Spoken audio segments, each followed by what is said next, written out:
George Harrison was never one to exaggerate. Known as the Quiet Beatle, his words carried weight because he spoke them rarely, and only when he truly meant them. So when he once said that a particular Beatles track was years ahead of its time, fans and critics took notice. The song he was talking about wasn't a hit single, nor was it the band's most famous track. But to George, it represented something special, a leap forward in creativity, sound, and vision. That song was Tomorrow Never Knows. In 1966, the Beatles were changing fast.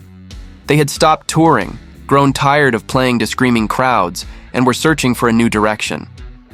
When they entered Abbey Road Studios to record Revolver, they were no longer just a pop band. They were becoming pioneers.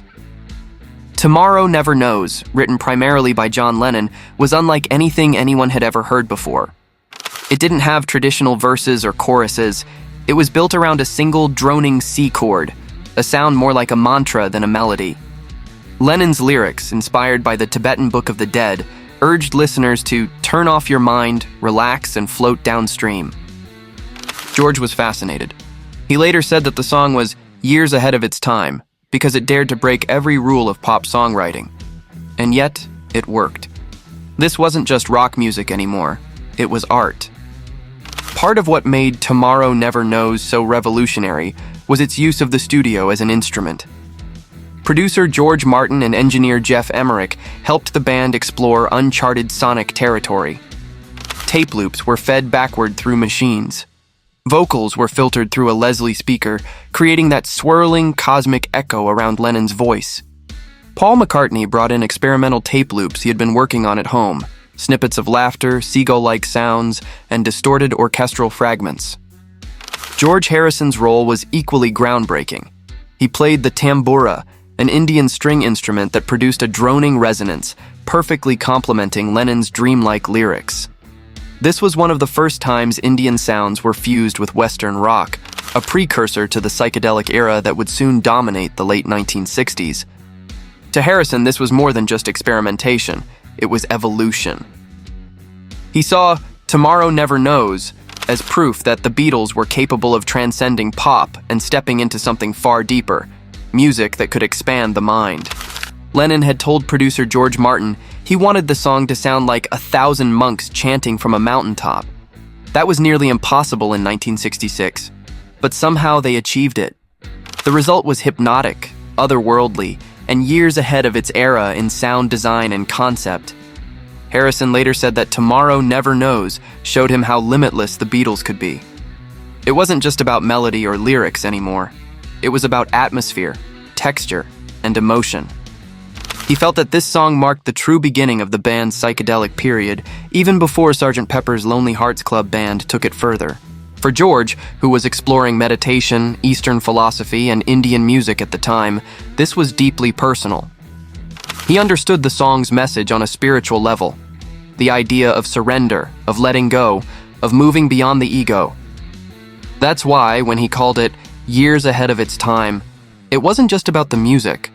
It was about the message. Looking back, it's easy to see why Harrison felt that way. Tomorrow Never Knows predicted the rise of genres like electronic music, ambient, and even techno. The looping rhythms, processed vocals, and drone-based structure were ideas that would later be explored by artists like Brian Eno, Aphex Twin, and the Chemical Brothers. Even decades later, musicians still cite it as one of the most innovative recordings ever made. It was the moment the Beatles stopped following trends and started creating the future. For George Harrison, this was the turning point. It proved that popular music didn't have to be limited to love songs and simple hooks.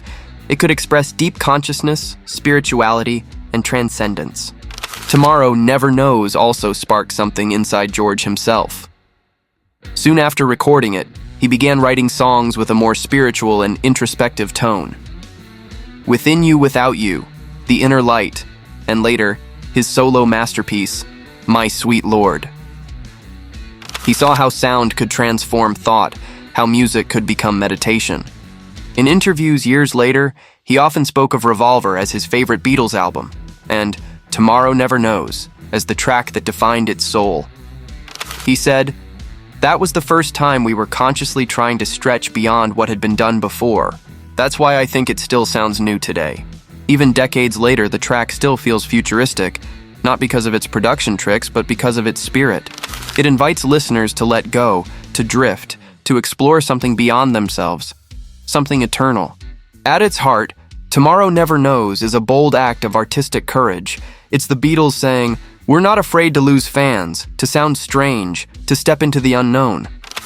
That bravery defined their legacy, and George Harrison recognized it instantly. While John provided the vision and Paul brought in the experimentation, George gave it spiritual depth. Together, they created something that transcended time, and that's exactly what Harrison meant. Tomorrow Never Knows wasn't just ahead of its time, it was timeless.